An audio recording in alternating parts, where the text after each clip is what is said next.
Hello everybody. Dumelang. Welcome it to another episode of Blooming But I Fly. Thank you so much for you guys who have engaged, subscribed. Please continue to subscribe and let's grow our community. And we will continue to be of service of you, making this platform what you need it to be. Today, I have a lot of you in the comments in the last season asked for certain professionals, so I have done it. I have listened to you guys. I have Anele Honono. Honono. Sorry, we're debating the H and the Xhosa and the... thank you so much for coming. Absolutely. Pleasure. I appreciate the time because I know that as a clinician in private practice, it's like, so you made a sacrifice to be here. I really appreciate it. Absolutely a pleasure. We're hour per hour. Yes, hour per hour. It felt useful to come into this space and share what I could. Yeah. A lot of people have asked for certain clinicians because they wanted to discuss certain topics. And I thought to myself, you'd be the perfect person. Because just professionally and personally, I've experienced you to be very, skilled at what you do, honestly, but so relatable in translating important information, but also how you just come across in your personal space. So today I'm hoping we're going to get a bit of both. I know psychologists, we operate differently. Yeah. Some are they wouldn't come on this platform because we don't disclose, but you have been so gracious.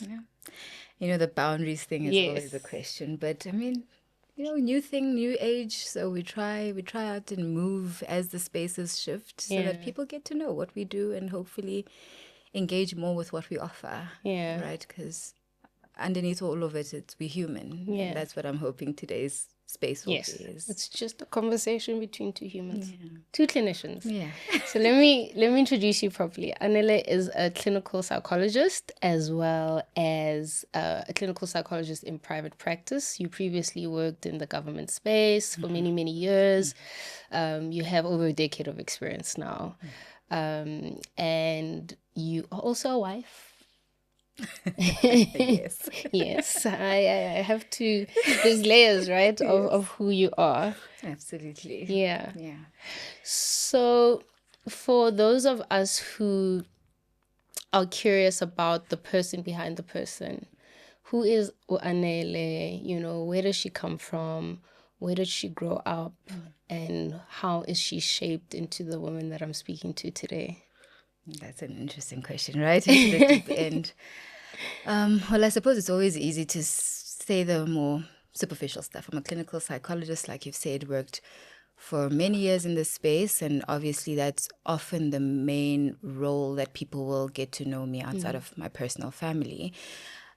So having been born in the Eastern Cape, moved to Gauteng quite young, I think around grade 3, lived between Pretoria and Joburg, did high school this side, varsity this side, and then moved more in the Joburg space for work, and that's where I've been primarily located.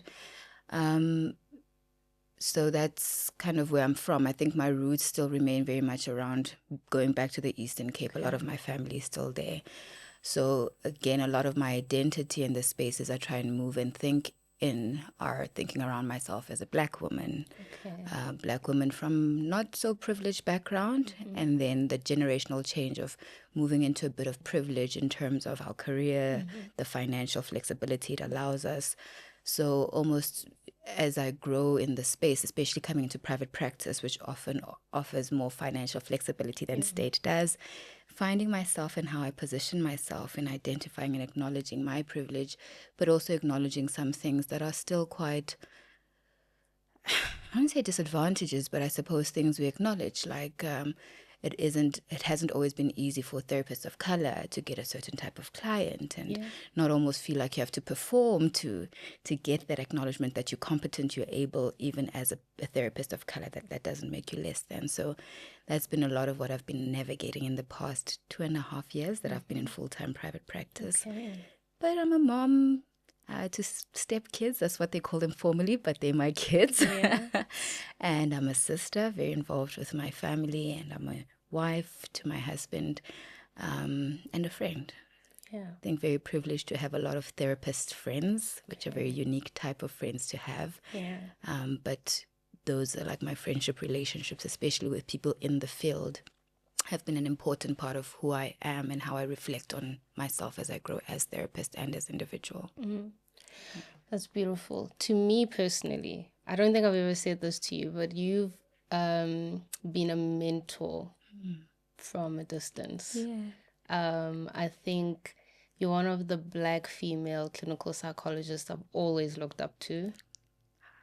So sweet. You really have. You really have. Just to give you guys context, you trained way before me. Not way before me. Let me not make you so old. But you have more experience in the field. I mean, you interviewed me. My God, for my. So I think you're one of the people earlier on in my career that I noticed, and I noticed immediately. One, you look like me, but two, you also move in such an authentic way when you say you identify as a Black female who didn't necessarily come from like a wealthy background. I think you're very honest and authentic in just how you present. So you've been a mentor, and you've been somebody who has always navigated this field with such grace, because it is challenging for people who look like us. So when I thought, okay, I do want to speak to a clinician, I could either be the clinician giving the story, but I don't think it's helpful. Versus who else that looks like me can translate some of the struggles, of private practice, of being a Black psychologist, being female. Somebody the other day asked me why our services are so expensive. What would you say to that question? I think I answered it very defensively, as I always do, but like, this is why an objective person. Why are our services so expensive, Anele? Yeah, and that's going to be like always a conflict, right? Especially when you're a therapist who is aware of socioeconomic issues and coming from that yourself, where you think, when I was in high school, my parents wouldn't have afforded to have me in weekly therapy, right? But I suppose the answer is that it's a valuable service and people have to charge their worth for what they can offer. And I think a lot of us try, as we progress and gain financial stability, to still offer our services pro bono or reduced rates where we can. So I think that's where I find the middle ground of making the cost not the limitation for someone who really needs the space. Gotcha. Is whether I'm offering an M1 free supervision, or I'm offering reduced rates for someone who really needs the therapy, who's motivated and invested and is consistent, and then they run out of funds, and I might say, okay, for the rest of the year, I'll charge X amount. It's expensive because it's a valuable service, and anything worth a lot costs a lot. And at the same time, it is unfortunate that, especially in South Africa, a lot of people don't come from privilege and are sitting with so much that needs the kind of work that we do.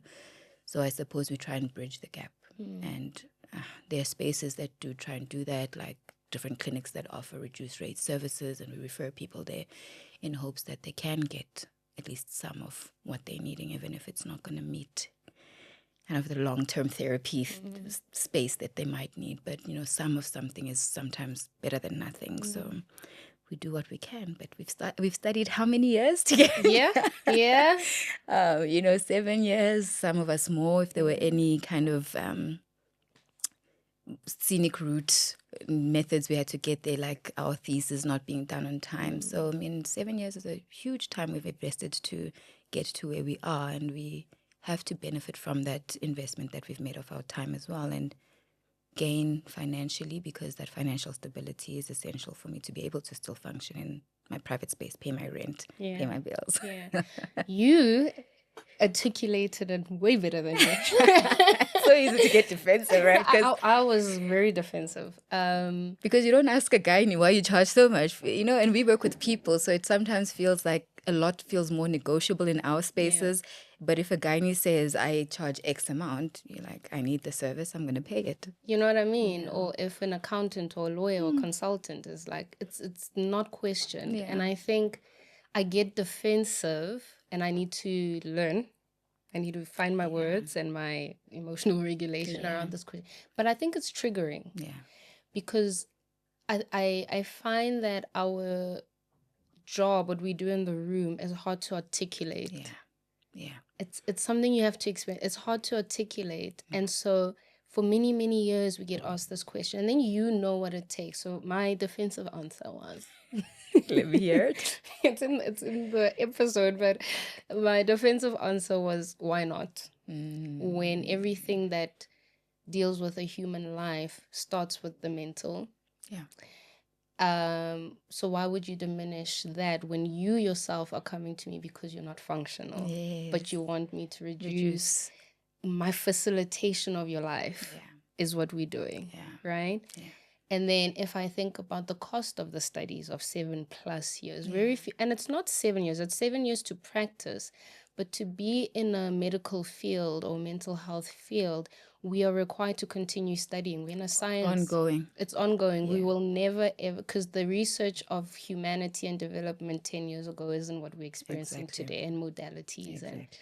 And when I did masters, it was like 50K. I can't imagine how much it is now. No. I come from an impoverished background. You know what it took for my mom and institutions and sponsors to put me through that, you know, the time, the hours. And then I get defensive and say things like, which is true, it can't, the shift in access to this luxury, which shouldn't be a luxury. Globally, everybody, in my opinion, needs to be in therapy. Absolutely. Because life is happening, we all have something.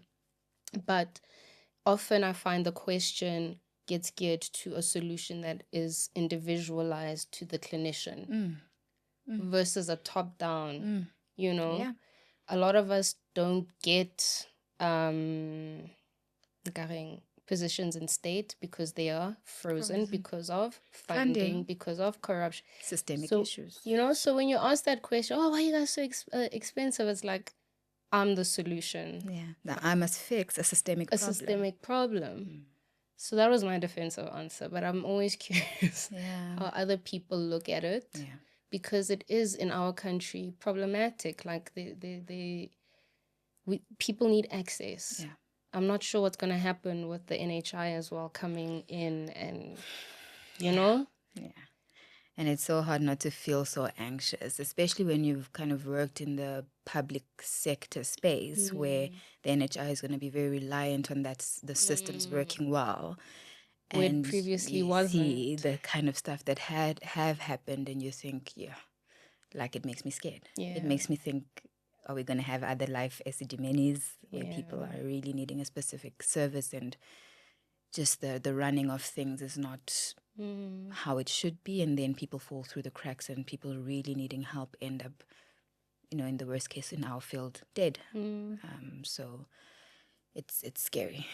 You know what also scares me is that I fear a lot of clinicians are going to leave. Yeah, and that's been happening. Clinicians are going to leave. I mean, I left. Yeah. And we haven't even implemented, but that's not why I left. Yeah, that's not the core reason. That's not the core reason, but it's part of it. Yeah. Professionally, part of it, I felt that South Africa has an entitlement to helping professions without appreciation and acknowledgement and adequate remuneration for it, where it's sustainable. Because we have families, right? We have families, you have children. Yeah.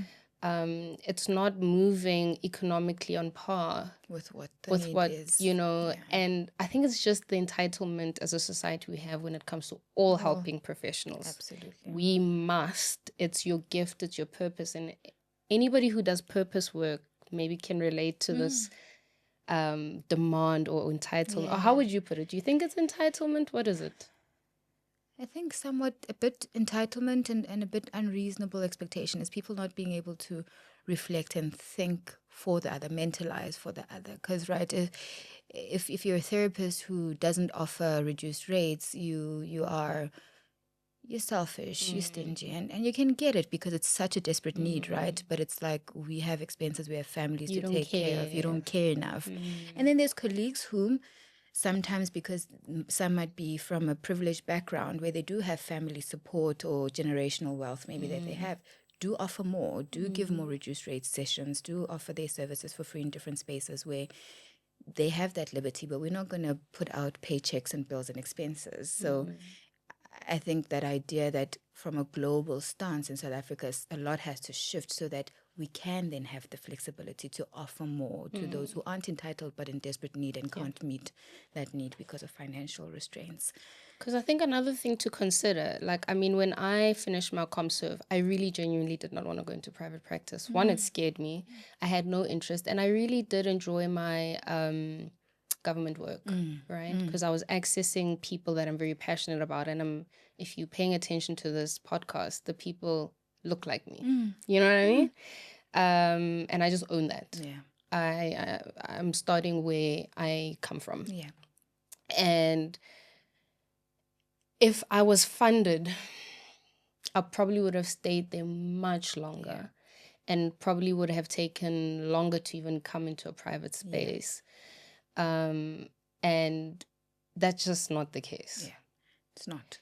And then you give reduced rates. I mean, the point of this podcast as well is also I feel limited in the room because it's one-to-one. Or even if you offer group therapy, it's small, man. Yeah. So I'm not saying this is like an amazing thing, but I hope something therapeutic translates. Yeah. So these are some of the ways I think people give back but are not acknowledged.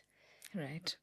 As because helpful. it's not you sitting in front of me as a therapist giving you therapy, but this sharing your knowledge in this space, sharing your experiences in itself is you giving off yourself in a way that could be therapeutic to someone who receives and I can't show you how many reduced rates and free sessions I give you and how many articles I contribute to so that somebody else can read it and say, oh shucks, this looks like something I'm going through, right? I find helping professionals struggle in that sort of acknowledgement. And I wonder if our funders, being private sector and government, also don't have the appreciation for what it takes to do this thing and what it needs to keep this machine going in this country. So my fear with the NHI is that I think a lot of clinicians will frustrate it. I mean, we used to have it, I don't know, when growing up I noticed a lot of nurses left. Yeah. And I think in the mental health space, it's going to happen. Yeah. Your OTs, your social workers, your psychologists are going to go. And other countries are less developed in our field in the sense that they're looking for the skill set. And I need our country to realize what they have. Yeah. Like if and I give value you, it differently. if I give you context of the UAE, they hire a lot of South Africans because our training programs are top notch. So if our own country is taking that for granted, yet we have such a huge mental health problem. Exactly. And I mean, even Africa, I mean, a lot of in-state patients we would see were also from our neighboring African countries because there aren't sometimes the same resources. So if we are underprivileged in a continent that's very underprivileged and we are fleeing, I mean, I've had patients from other countries where they'd say they don't know of any psychologist in their town, like any. They have to almost travel an hour or two to a town that has a therapist. You understand. And here we are with a lot of people trained and like you're saying, amazing training programs, then taking all of that skill and expertise and world class. I have a client from Egypt. And I'm in the UAE and she's based in Egypt and she tried somebody. So like, and she sought out a South African clinician. I think we have a lot of skills. Yeah, absolutely. Okay, let me not get defensive. Let me not fight. I'm not fighting. Let's not fight. I'm just passionate. Let's talk about being a Black woman in the field. What have those challenges been going from state to private practice? Okay. And well, if you allow me, I'll take it even a step before that, before just the work. A lot of what a close colleague of mine, who is a Jewish older white man, spoke about, and it clicked for me when he said this.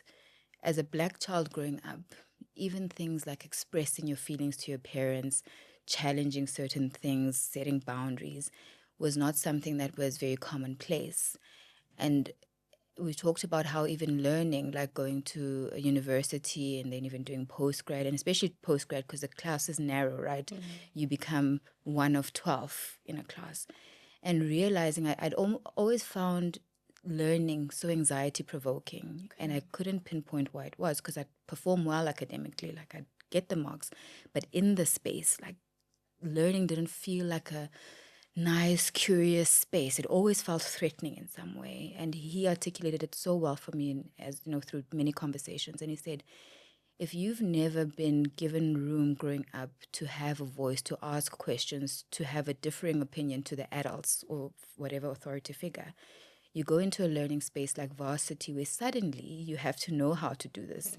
You have to challenge what the lecturer is sharing with you, have your own perspective, share that opinion or perspective in a way that your sense of self is not threatened. Even if you're getting it wrong, you're kind of open to input. And that was never my experience.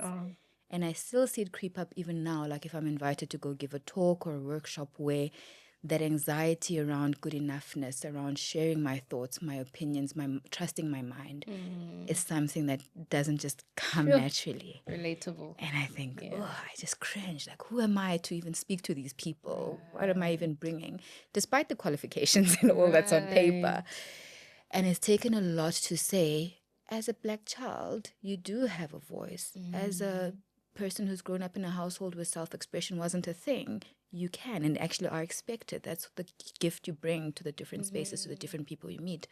So I think the challenge started there already, and I've had to find my voice through growing in the profession, like years of experience, and almost the imposter syndrome lessens the more years you're there and you're not exposed. You're kind of like, okay, no one has fired me. No one has I must know what I'm doing.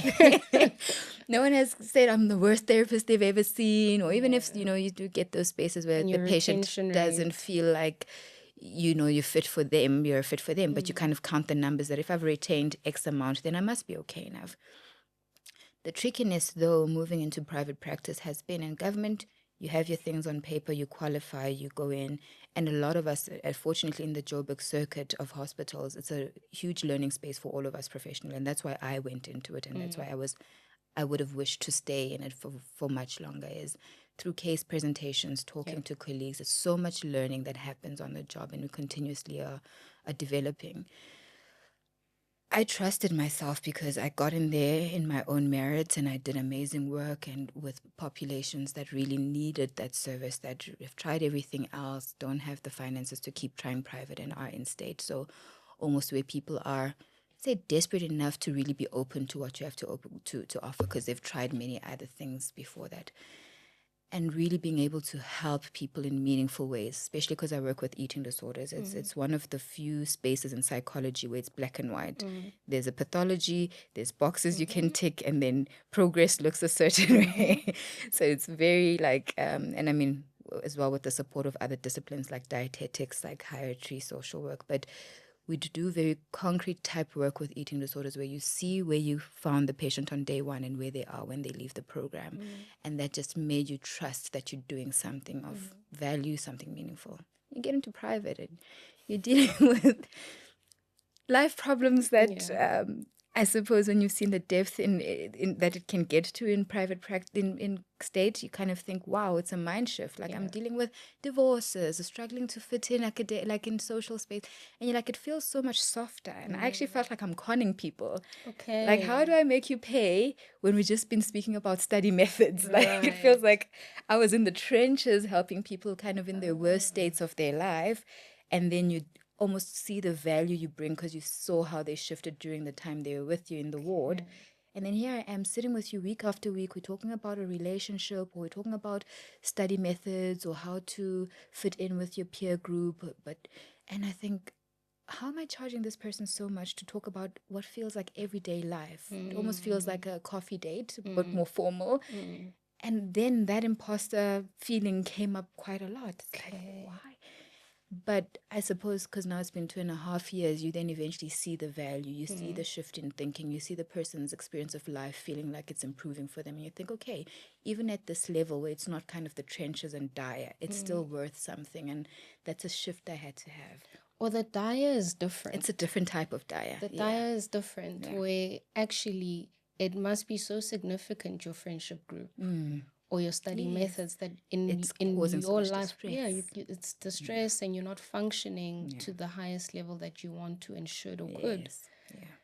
But how you're describing that imposter, or how could I charge that, I think goes back to then people asking us, why are you so expensive? Because it's hard to articulate. Yeah, It's hard to articulate the value of what you're getting. bring. But I think, well, your life. Your life. What is the It's price the quality to your life? of your life. That's what I'm helping you with. But as clinicians who then move from state to private, yes, I think the presentation of clinical presentations are very different. You said it felt like cushioned. Yeah. And having to really believe in your worth and what you're charging people, that it is because you are of value. And then again, the comparative of usually this field was often filled with older white women, and that's kind of typically what presents. And I'm a tattooed and pierced black woman. You understand? You gave me permission. I'm a tattooed and pierced black woman, younger than a lot of my peers who've been kind of practicing for a while. And you kind of think, oh, yeah, a lot of self-consciousness, but having to really accept and give myself permission to be in my authenticity. Because again, right, retention is that the first time you meet a client or a patient and you think, okay, it's the shock. Because for a while I didn't show my septum ring. I used to flip it in, for example. I was like, this is more textbook. Everyone knows a nose ring. And then this, I was like, for like years, I flipped it in. Then one day I was like, let's just see what happens. And people stay. I think at the most, I see parents, especially more conservative parents, kind of, there's a jarring effect where they're like, is this where I want to take my child? What are you going to teach my child? What influence is this going to be? Yeah, but inversely, a teen who walks into my room who's had this very adversarial approach to adults or authority figures sees me a bit more benign. Like, okay, I could listen to what she has to say. She's not buttoned up all the way. She's not tight. So maybe what she has to say I can be open to. And then parents see the shift in their kids, and then you see their like them softening too and really appreciating what you're doing for their kids. So yeah, there's been a lot of growth and shifting in my own perspective and accepting my authenticity as being good enough in my blackness, in my pierced and tattooedness, in my younger than other clinicians, in my blackness and not being white. So yeah, it's been an interesting 2.5 years. I think that's important. When I said earlier, you have been like a distant mentor to me in your authenticity. It's because I met you tattooed and pierced, right? And when I walked into that panel interview, I was like, I can actually just be myself, because I also err on this whatever stereotype we get by being tattooed or pierced. And for the longest while, actually, I hid my tattoos. What are those? What is that in professional settings that I feel like in 2024 is still not shifted, man. I see it. I see it where even having moved to the UAE, I mean, that's a different context, right? And I respect it and whatever. But I started out fully clothed. Now a year in, I'm me. Yeah. Right? Yeah. Because what is this thing? I suppose a bit of it is in our training, right? The idea that you're supposed to be a blank slate. That almost, or this is how I've perceived it, is that when a patient comes into the room, you're not supposed to have personal pictures. They're not supposed to know about you. You're an empty vessel for them to pour their stuff in and for you to then reflect it back. We even have debates of, do you wear your wedding ring? Do you not? Exactly. But, and I suppose actually the master's selections really helped me to think about it over time, because I also used to hide all my tattoos. In fact, when I started as a permanent psychologist, I only had 1 or 2 visible tattoos, so it was very easy. Yeah. But when we'd interview, for example, candidates for masters who wore hijabs, and you start thinking that actually already in my blackness, I can't hide parts of my identity. Whatever the patient thinks or feels around blackness already steps into the room with them as they meet me. Whether I'm a person of color who relaxes my hair versus keeps it natural. There's already a layer there, whether I'm dressed or have my expensive handbag that's sitting on the chair in my office or not. They already, the layers of whatever they might perceive, and the hope would be that they bring it into the room, especially if it's stuff that maybe is getting in between the work that you're trying to do, that they would name. I've never seen a therapist of color and I don't know what to do with this. And you think about it. Or, you know, you hear you work in this area where it's a very affluent area. I don't know what to make of this because I come from this background. And we start seeing assumptions that just because I work where I work and I can afford the rent there, I actually don't come from privilege. I don't have, I'm not from mad money. So then you can start thinking around, oh, it's interesting how you would assume, how did you get there? And do you see how those assumptions can trip you up in how you then perceive people and then perhaps you treat people? So actually, our biases and them spilling out are not a problem. It's how we think about them when they spill out. So whatever someone perceives or thinks about my piercings and tattoos, there's room to think and there's an invitation to think about it. And if someone doesn't have the capacity or is closed off, that they would be put off and not allow us the space to think and process together, then that's that person's problem. It's not for me to curate or mute parts of myself to fit them. I am a competent, able, and capable therapist, and if they're open to that, we can do amazing work. And if they shut that down and would rather go to a therapist who isn't tattooed, that's also okay, and that's their choice. So learning to not make other people's business or your problems your problem. About you. It's not about me. And earlier you spoke about being a Black clinician and the clientele that gets drawn to you. So piercings, tattoos is one thing, and parents and whatever conservative outlooks, right? Another one that I'm curious about, how has your experience been across racial groups? Because I think a lot of Black clinicians retain people that look like them. Yeah. It's very rare or difficult to cross into other spaces. Yeah. It's been odd. I think because also I work with eating disorders, and typically Caucasian patients present with eating disorders. Not that they only get eating disorders, but I think somehow in the communities of color, them showing up in therapy rooms has been far less than our white counterparts. So it's just statistically what happens.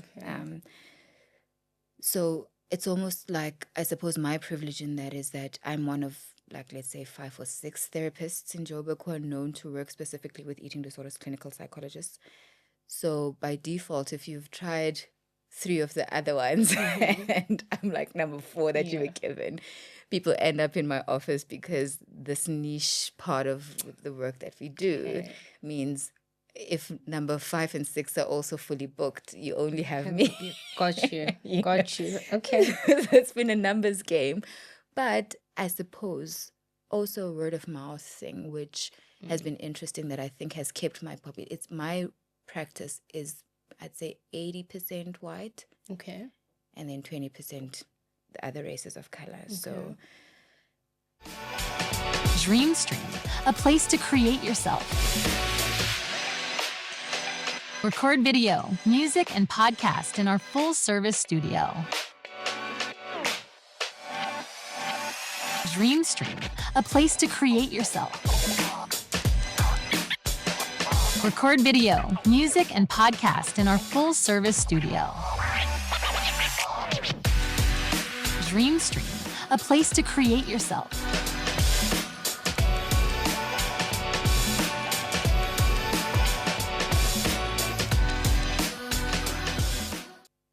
I think word of mouth in the different communities, let's say like the Jewish community, if you treated one child with an eating disorder and people speak and then they refer, so it kind of is like after a positive impact, then it's easy for people to speak. And again, I'm in the northern suburbs, so although there are people of color who live in these parts, it's still predominantly quite heavy on white. So I think I'm actually one of the few therapists who have their practice looking very different to a lot of therapists of color. Got you. Yeah.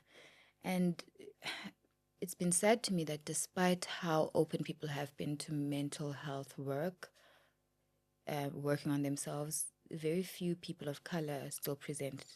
Like, when you think of statistical representation in South Africa, it really still shocks me how few people of color and men are referred.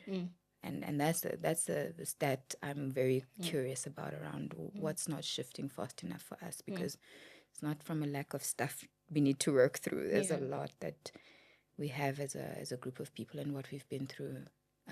So it's very curious for me that there isn't more people coming in for help who are of color and are men. I think like,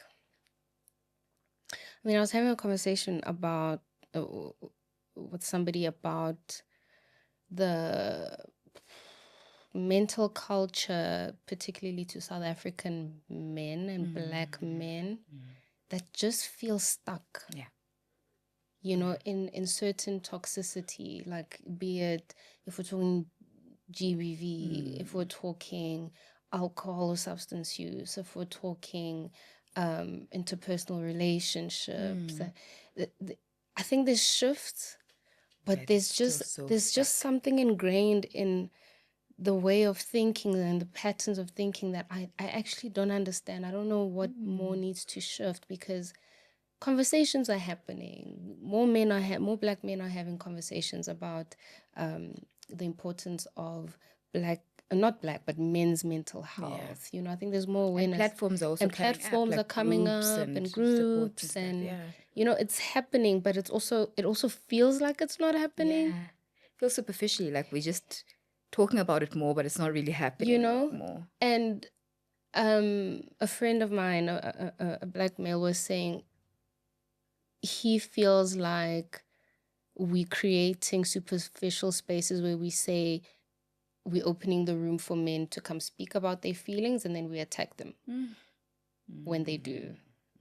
Is there really true, genuine, authentic space to hold for their vulnerability? Because we say one thing, but we expect, and he was talking in a romantic sense. He was like, you say your romantic partner must come and be vulnerable, but the minute men become vulnerable, we say they're not masculine enough, and we want them back to being masculine. And masculinity looks like this, and this is what a man is. So I don't know. I think there's an argument for both, but and where I challenge that is, of course, when something is new, it will feel uncomfortable. A lot of women, let's say if we're talking about partnerships, will feel unfamiliar with male vulnerability. Right. And anything new will have its kind of teething issues. And men being brave enough to continue the pursuit of that vulnerability and that openness will mean then we break the barrier beyond the initial discomfort, right? So if we're not persisting long enough, it's like with anything. If you go to gym for 2 weeks and don't go again, nothing can shift. Right. The hardness, the gym pains allow you to eventually build on fitness. So it's almost, my question would be, are men really wanting to do that? Are they really wanting to step into their vulnerability? Because the initial pushback, any system wants to remain in equilibrium. So it's going to initially resist the change. But if you persist, then that breakthrough can happen where men can be felt and seen as more vulnerable and in touch with their feminine in a way that then doesn't attack them. So it is part of the struggle. Because I suppose in that conversation it was about, have men now become more feminine and women are becoming more masculine, right? And if that is okay, if that's problematic, and women being tired, you know what I mean? I think it's such a layered conversation. It's so layered. It's like an interest. I'd like to be in a space where that's talked about and talked where that's about. a conversation, right? But then I imagine in a therapeutic, you know, going back to your point, perhaps that's why men aren't coming. Because maybe they're not feeling like they can trust the door that's being opened. And maybe as a society, we need to be honest. Is it a genuine door that's being opened? Because when we think about how vulnerable women can be, we get to just be, you know, and we're not judged when we're falling apart, if you can even term it that way, or when we are not contributing to certain things. But the moment, we say, let's open up vulnerability, what we're going to start seeing is men, they're not contributing in certain ways that they used to. And that's going to require us as women to shift our expectations of men. And that's the discomfort. And that's the resistance. One example would be the provider mindset of a man.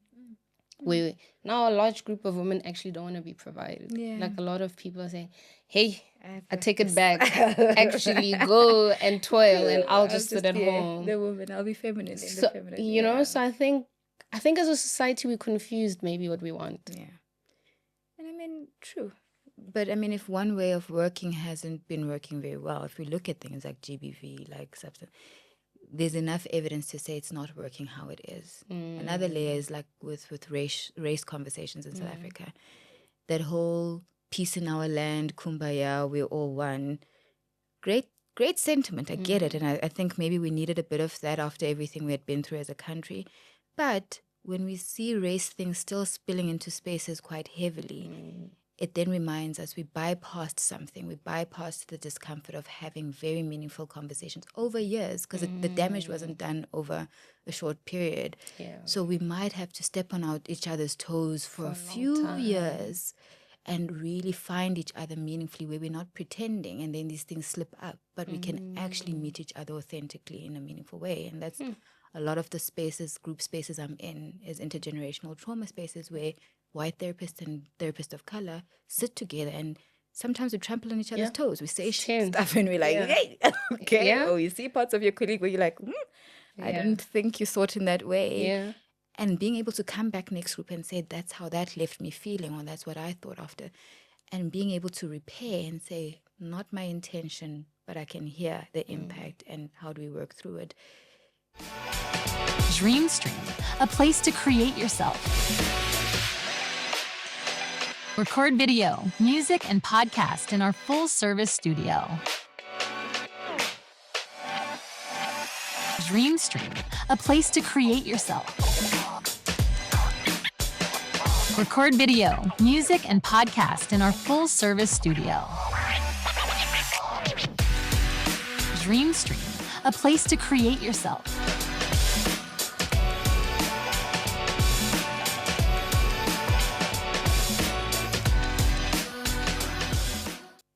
That race, gender, many spaces, many things still need us to be in the discomfort till we figure it out and then we can move. We can't jump any steps. And you guys are doing it as trained professionals with knowledge, with words, with skills, skill, with insight. with insight. The rest of us are just Lay doing it. people are just We're just having dangerous conversations and hoping for the best. You know what I mean? So it requires, as a country, a lot of intentional curating, a lot of facilitation on professional, spaces, taking it to community level. And this is why I'm not defensive, okay? But this is why it's a top-down solution versus bottom up. As an individual, I'm limited. Yeah. It needs to filter because that requires funding.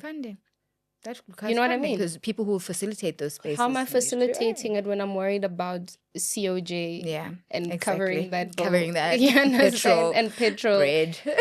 But if you say to me, no, we've got this funding and this is what we are channeling as a country, as a community. Yeah.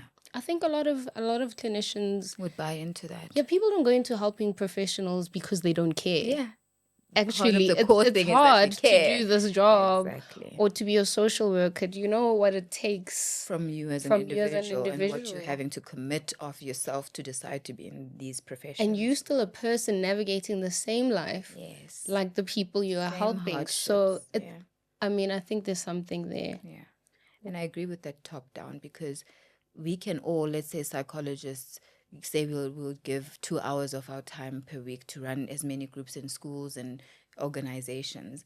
But if systemically a lot of the conversations aren't happening at the top and there's these injustices, there's these issues that just keep perpetuating the same splitting off based on our differences, then we're just talking it's like having therapy with someone who is living in an abusive household. All you're doing is containment. You're not working until they're able to be in a safer environment where you can then unpack and all you're doing is just letting that person feel seen, but you're not really able to do the depth work that you need to do. Like, for example, this 1% allocation of funding. What is it subconsciously telling us in a country about mental Not health, that about, significant, not you that know what I mean? important. We don't care now. Because when that budget speech and that allocation comes out, we're all paying attention. And when you're seeing big numbers in certain areas, naturally as a human being, you're going to be gravitated towards this is This is where it's important. important. Yeah. So I don't know if it's still 1%. I think it still is. I don't know. But it's very low. It's very little. It's very little. Very little. Um, Yet when you look at the burden of mental health in people's day-to-day lives, absenteeism, health, and like the call to do more. You know? how swear. How?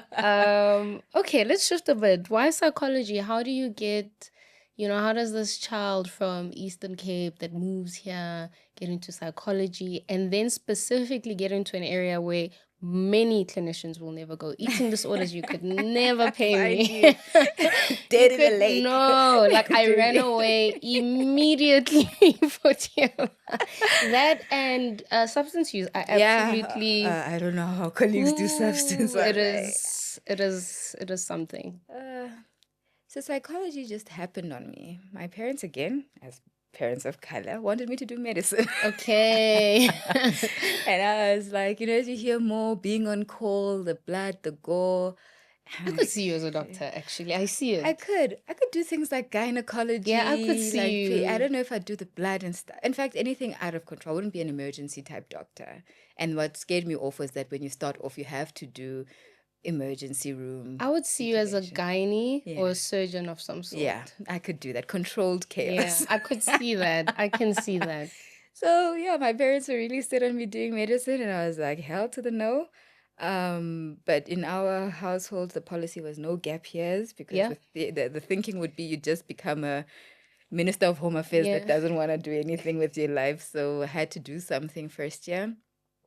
And I thought of psychology. I'd been to one or two therapy sessions, and so I'm comfortable to share. I struggle with depression. Okay. Like it's lifelong. And oddly, only retrospectively did I realize how long I've struggled with it because, again, survive, cope in communities. Even if you're depressed, you don't sleep at home and not go to school. You go to school. You still pass because we're paying money. So a lot of the depression could be masked with having to function, having to do. So when I was looking at the courses that were still open at Medunsa, now Sefako Makgato, where I studied, I looked at it. I was like, oh, interesting. They have a BSc with psychology. And I was like, okay, let me see. If I do it for 1 year, I do it for 1 year, but let me see what it's about. And there was the first time kind of, and again, I suppose part of it becomes a selfish thing, like that whole idea of therapists are in the profession to fix parts of themselves. So the theory was more curious in applying to me. It was like, oh, me and my background and the people in my lives. I'm like, oh, this makes sense. Oh, this is how we understand it. And that curiosity just grew.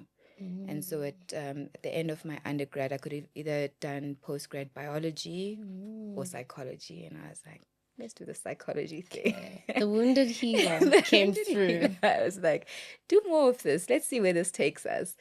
And yeah, I think you probably experience the same. As you get to know more about humanness, you want to know more. Yeah. We then get curious about, okay, so how does depression then work? Or how does substances? So you then start kind of being funneled into the area that you'll probably have most interest and expertise in.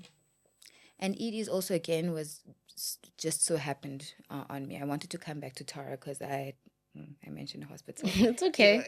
Yeah. Came back to Tara because I'd done part of my internship in that hospital, and I just loved how the teamwork, the multidisciplinary approach was a very private-like service in a public setting where people come, their appointments are honored, therapists are there at the time that they've given the appointment. Patients are not just sitting there indefinitely for the whole day. So I was like, again, controlled chaos. Want to be in the public sector, but the more bigger general hospitals felt very overwhelming for me when I did my internship in ComSo. So I was like, maybe not that. Clinics as well. A lot of moving parts and inconsistent, like Long waiting lists. Long waiting lists. So I was like, that would overwhelm me.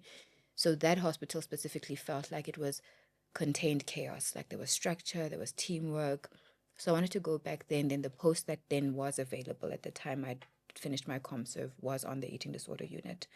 So, and I had a lovely colleague there who had a great deal of experience, a lot of knowledge, taught me a lot around eating disorders. So it just became that thing. I was like, okay, I'm here now. Let me see how far I can take it. And each year you kind of learn something new. You meet patients who are desperate for this kind of help, because so many therapists don't see EDs. So it was like, okay, it works with who I am. It also is the form of therapy I do. It's very structured, and there's still room for individualizing the therapy, but it's also quite structured. So I was like, I can see myself doing this. And then when I moved into private, because so many people knew me as an ED therapist, I just remained in eating disorders. But okay. now there's been a bit of a mix of different presentations, different clinical pictures. So it's evening out a bit more. But I think in the first year, I probably only saw eating disorders. So what did you do? Did you build your own multidisciplinary team? Because I think with things like EDs, there's no way. There's no way you can do it alone. It's like substances, right? Yeah. If you're the only one who's treating it that, depletes you. So I have a very strong support network of colleagues who've also done a lot of this work where, because all of us have moved to private now, are also each other's team, where we're always liaising. We have our many thousands of WhatsApp groups where we discuss, meet, talk about each case. So that's what has made it sustainable, is that the team I continue to work with is so on board, so knowledgeable. So it doesn't feel like it sits with you as a therapist, the burden of treatment. It's really a shared burden. I'm just thinking, in the Black community, it's really hard to explain mental health. Generally. I think we're there now. We're getting there. We're hearing it, right? Let me not diminish our level of understanding. We've come very far, but it's still. I mean, if you go back to the point of why men are not presenting, or Black men, there's still some sort of work that needs to happen, right? And resistance and dance. How do you go to a Black community and talk about eating disorders? You know what I mean? It's like. That one is a complex. Yeah, it's so hard. But I mean, what's been interesting is, even because eating disorders are so unique and complex, even in in white spaces, it's so odd. Food, which is so everyday, for people to understand. I hear parents go, she must just eat. Yes. Like, it's that simple. Yes, and it's like, to say it's a struggle for them, really the mind shifts that happen with the pathology make it a threat. It's like saying this person must go into a lion's cage in the zoo. It feels like something that will destroy them, and it's so subjective, and it's so hard to explain. And that's why a lot of people who struggle with eating disorders feel misunderstood and kind of fly under the radar. And I think a lot of why certain people aren't presenting, because we do know it presents in males, in people of any race, any gender, etc., that people invalidate themselves because it feels so odd and unusual that they don't actually reach out for help. And so many people I've met are like, I've been like this since I was like in my early teens. And only when they're 20 something and realizing it's continued to hinder the life, again, quality of life I want to have. I can't just go out socially and meet with friends without freaking out about what will be served to eat. What will I have to do then if I do eat the pizza? Like, so then with the maturity of age, I suppose a lot of people come to know that it is problematic, even if I'm not in a hospital plugged to a machine because I haven't been eating. It's hindering the quality of life I'd like to have. Then a lot of people kind of present in their late teens, early 20s, mid like to 30s. So it's so abstract, and I wouldn't even be able to summarize it for someone in a meaningful way, because it's so out of the realm of what people know as normal or usual. So it just takes years of doing the work that you just start understanding it somewhat. It's like you walk the terrain enough for it to feel familiar, but it's such a unique group of disorders or struggles that it's so hard to and I laugh, but it's not fun. I laugh because I suppose that's my coping mechanism, right? Humor. But I'm just thinking about my family. Yeah. How much effort it's taken for me to like psycho-educate on mental health. Like, I used to have family members who like, they would admire what I do. Yeah, she's our family doctor. She's in, and then they would say she works with crazy people, and it took years for me to say, please that's not what it is. And then so I can just imagine where we have just, with some of them, broken the barrier of and actually truly appreciating what mental health is, and to say, no, mama, my cousin was actually, that's an anxiety attack, that's a panic attack. Like, she's depressed, she's not being a defiant teenager.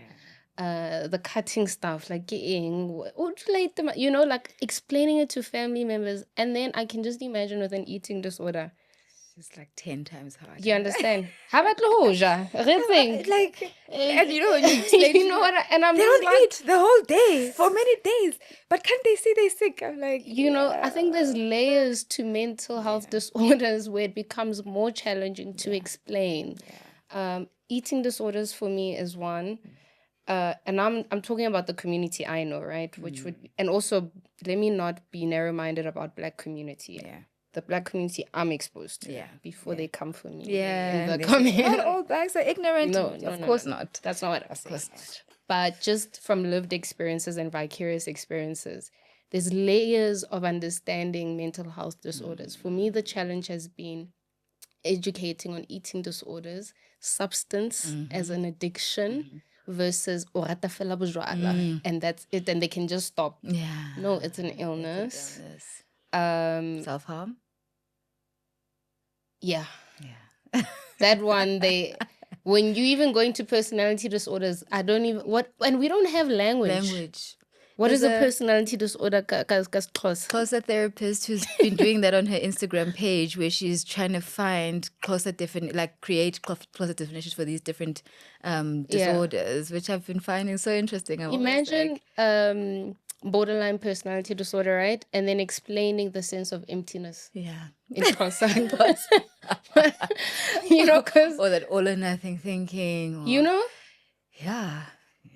It is tough. In language, right? Language. Language. So I think a lot of people don't present because language is important. Like, how do I tell you what you're going through? Yeah. You know, I had to explain to an elder of mine recently that, no, babes, actually, you were depressed when you were pregnant. That's what it was. You and like, she's elderly now, right? And it clicked off the and I had to like break that. And I was struggling for language in Sesotho to be like, how do I tell you? Because also things were normalized. Like, women that came before her, this is just how I was like, yeah, you were a generation of depressed moms. Yeah. You had postnatal depression. All of you. You, your mom, your cousins. So you're all in the spectrum of depression.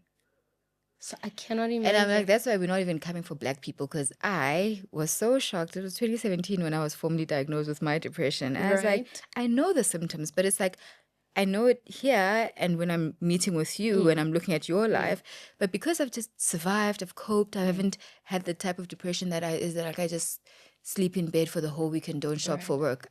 The part of me that's anxious shows up for work because I can't afford to disappoint or drop. But I'm like emptiness, the listlessness, the lethargy.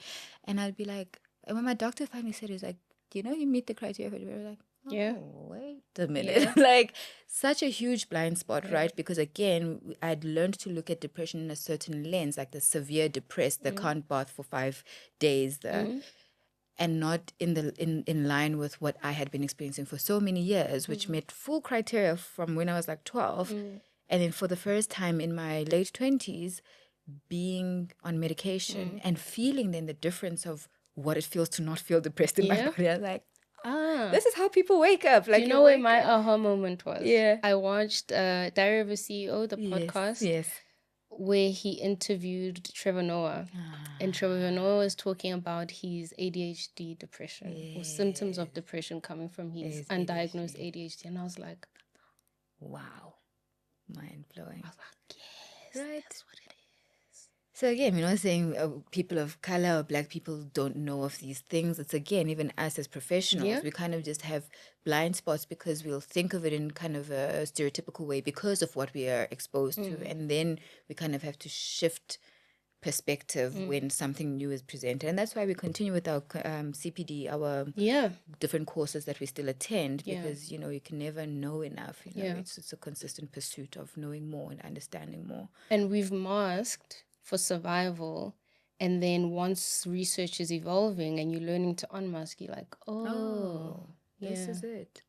So it's been, and I suppose I sometimes do disclose when relevant to patients around kind of my experience with that, like especially patients who are scared they'll be addicted to medication. I was like, it's, there's research, there's method to the madness, and you suffer through this. Yes, there might be a risk of, let's say, addiction or depending on medication, but you've done this your whole life. You deserve to try it differently Something and see. different. At the worst, you can always stop. But if it works, then you might have a very new experience of life that allows you to not be walking up, because life oftentimes feels like a steep hill, like all these challenges, these things that happen on us that we have no control over. And then having an untreated mental health struggle is like also having a bag of rocks that you're carrying with you. So if medication for a while says, let me take the bag of rocks, just deal with life so that you can wake up, you sleep better, you wake up feeling, then you deserve that. You still have to deal with it. You're still doing the hard work, the therapy, the self-reflection, but someone is just taking a bit of the burden away with giving you medication. And at some point when you have capacity and skill, then you can get off the medication and see if you can deal with your baggage of whatever you're carrying with you. So it was a huge learning experience of becoming, aware of my own blind spot in terms of my self-care, my self-awareness. So. There are people who ask me to ask you questions, and I can see the timer, but I'm going to try my best. Somebody asked me to ask you to talk on childhood traumas from our parents' marriages or relationships, and how this molds partners or parents, the partners and parents we become. Yikes. I suppose with who we are today is made up of puzzle pieces of our life experiences, and it's kind of known facts that especially kind of before the age of 5, those are our formative years. That's where we start internalizing, it's either safe or unsafe to speak about your feelings or say how you feel. Or people are consistent and reliable, or they're unsafe and unreliable. So we are consistently internalizing different narratives, and often not spoken like directly, just from what we pick up, what we observe. And that then kind of those puzzle pieces fit into whom we become as adults. So of course it isn't uncommon, but because of each person's individuality, one can't always foretell if you're going to grow up to be an abusive parent yourself, or you're going to be a very permissive parent who has no boundaries, who sets no limits because you don't want to be experienced as abusive. So it's always that it can go either way or another. You can, to some degree, because of how we each build our temperament, our different default factory settings, I call them, doesn't mean that someone who's grown up in an abusive household will choose an abusive partner or will become an abusive parent. But the risk is a bit higher because that's what's been modeled for you, that this is how you treat people, this is how love is expressed, this is how care is expressed.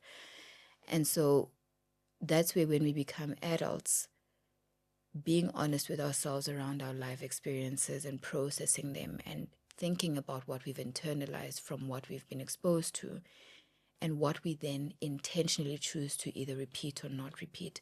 Again, insight can be a bit of a privilege, because if you're in survival, if you just so found yourself at the age of 18 in a long-term relationship, got kids, got married to the same person, and you haven't actually had the opportunity to be, let's say, in therapy, or to pause, or to have friendships around you that help reflect what could be playing out, some people, it takes them a long way into their adult lives before they can reflect and see how they've either replayed certain cycles or fallen into certain traps.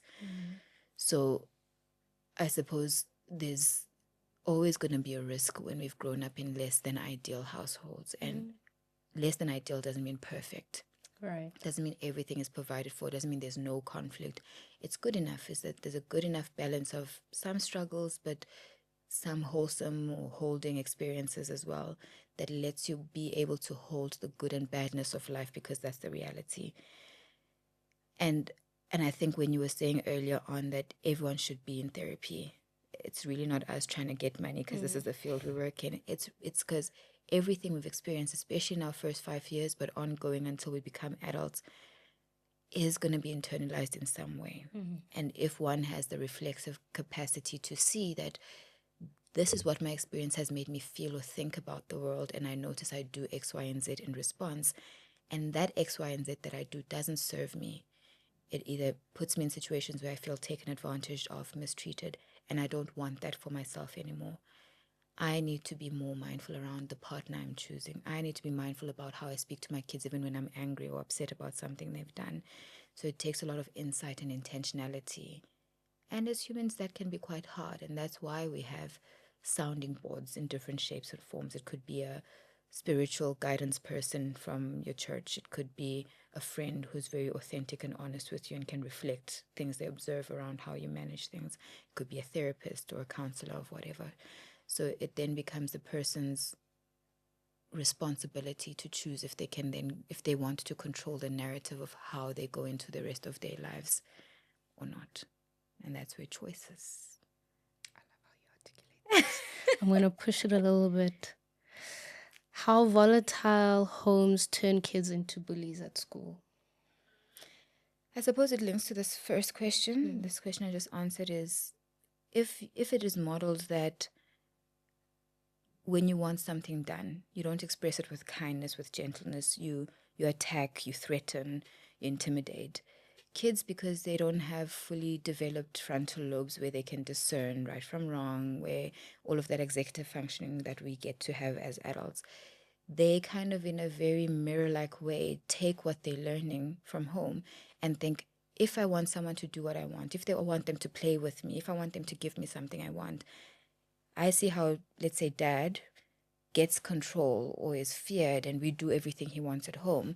So I'm going to do this in this space. And it's not a manipulative, conscious thing where kids are saying, I'll do that to the next person. But, there's that generic saying that hurt people hurt people. It's kids really are being guided and modeled to how they ought to be in the world, how to get their needs met, how to put boundaries in place. And if that modeling is that aggression is what gets your needs met or gets people to do what you want, it then becomes very easy for them to mirror the same in other spaces. However, because again, their brains are developing, if teachers are thoughtful, if instead of being punished or a punitive response, they get adults who think with them about why hurting other people is not okay. How could you ask for that to be met, that need to be met in a different type of way? Those are the protective factors that can allow someone to outgrow certain behaviors. But if it's not, if adults just let it be, if that home situation never changes, then the risk that will be the hard set behavior then becomes more prominent or more possible. All of these are an hour-long topic, yeah? And we could flesh it out, but for the sake of meeting the question, I'm just gonna ask it, right? How to manage the fear of sudden loss of loved ones, especially your mother and children. I mean, the last one would be how to manage chronic guilt. Okay. I say this to my patients a lot, actually. It's so strange how often I say this in my life. The one guarantee we have with the gift of life is that death is going to happen. We might not know it consciously, but, as you become a young adult or that as fact, that as sure as someone is going to be born, that person is going to pass away. And yet we still go to school, we still get married, we still have children, we still live life despite that knowledge that one day it's going to end. And I feel sometimes we're so preoccupied, or our anxiety and need for control is so overwhelming sometimes that we feel scared at the fact that we can't predict when that will be. What would the use of that be? I mean, if you ask a lot of people, if you could be told what day you'd pass away, would you want to know? And my answer would be no, because would it be yes for you? It's yes and no. The yes would be because of what you're saying. I'm a control freak. But the no is, well, why are you not already living intentionally anyway? Because that's the thing. You know what I mean? Is that I could pass away tomorrow, I could pass away in 10 years. If each day my intentionality with my life is I try and experience as many things as I would like to experience. I try and live my life authentically. And God, ancestors, universe willing, I get to see that vision out. But the vision doesn't start 5 years from now. I don't start working towards the life worth living for me in 2 years. I'm doing it today. It's the gym routine I have. It's the what I feed myself. It's where I'm going to travel in the next few months. It's how I talk to my partner. It's all of those things that mean that even if I left tomorrow, even though the vision isn't completely fulfilled, I was taking all the steps towards it. Each person, if we were all authentically living that way, then we wouldn't be so worried about death because it catches us wherever we are. But in the time we've done what we needed to do. And it's the desire to want to change it. And want to control it. You don't want to die. You don't want to die. Well, it's going to happen. You know what I mean? And strangely, subconsciously, we do it all the time with, let's say, if we were also conscious about the stats around car accidents, half of us wouldn't leave our houses, or all of us. If we knew the risks of cancer with eating certain foods, half of us would be driving 4 hours to a farmer's market to go and get. But we say with those things, I know car accidents happen so often in Joburg, but you still drive. I still drive. I still get out of my house and live my life because it can't be. And my wish with the knowledge of death would be that people realize how little time we actually have. So have that conversation, express your love, show appreciation for your mom, for your children that you have in your life, so that you are not often sitting with regret, because that's what death offers. That when we look back and we say, I will miss Hupulang because we had such a meaningful relationship. We showed up for each other in such meaningful ways, and I will miss having that alive in my life. But the memories are valuable things that I'll carry with me. Versus, I wish I'd said sorry to Hupulang because I didn't speak to her for 3 months after that minor conflict we had. I wish I had shared or bought Hupulang that gift that made me think of her so often, and I always thought I'd buy it next time. So regret is the thing that I think often leaves us in desperate type of grief versus, I'll miss your presence, but I've done in the time we had as much as I could to honor the relationship or my life. Like I can reflect, well, if we could reflect when we did, I've done with my life as much as I could in the time I had, and I feel I've done it to the best of my ability. And though there could have been 10,000 other things I would have wished to do, I'm at peace with what I did do with the time I have. Thank you. Thank you. I mean, yeah. All guilt is a reflection of something you think you could do differently that you're not. So when we feel a lot of guilt around something, to use that as a vehicle to say, let me work on changing that thing that keeps making me feel bad. Guilt is a useless feeling if you're just sitting in it. But if you're realizing that if there is something you need to be accountable for, to do different, to revisit, whatever, guilt is telling you go there. But if you keep avoiding it, then you're just going to sit and swim in the guilt. And if it's not appropriate, if it's not your guilt to be holding, letting it go, and that's through different means. It's through mourning losses or relationships that haven't worked out. It's changing course if this job isn't working for you, changing course and changing direction. So sometimes it's also inappropriate guilt in that it's not yours to be holding. And we need to put accountability where accountability belongs. But if it is your guilt, if you're rightfully guilty, use it rather as a vehicle to tell you what you need to be doing differently so that you no longer have to be swimming in it and you can move past guilt. I can't wait to watch this episode with myself, to go back and listen with the listening ear. With the listening ear, because you dropped so many gems. Yeah. Thank you so much, Anele. Thank you for having me. This is exactly why. This is exactly why you're coming back. You're coming back. 2.0. You're 2.0, you're coming back. But before we end, we have a tradition here. Yeah. Where I'm going to ask you to just close your eyes and trust me for 30 seconds. I can do that. Tune into your 5 senses, what you're hearing, the images in your mind, your sense of smell, and just think blooming but I fly, Anele Honono. What is next for you?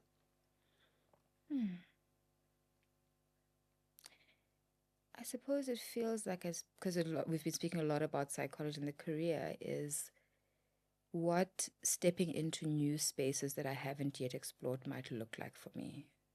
So it's really stepping out of my comfort zone and pursuing things that I haven't yet done in my career. I think especially that last question of that I was answering is, it's so easy to get used to routine and how I've been doing things, but the idea of I've not pursued corporate much, I've not. So what my career could look like outside of hospital and private practice, to branch out and grow. I cannot wait to see that. I cannot wait. You're going to be amazing, because you really are. Thank you. Thank you. And I appreciate you for this platform, because I think every conversation is so meaningful in different shapes and forms, and your endeavor to create these spaces where people get to hear different people and opening space and room for this conversation is really meaningful. Thank you. I really appreciate the invite. Thank you. And the second one. Yes. And the third one. Absolutely. Bye, guys. I'll see you next time.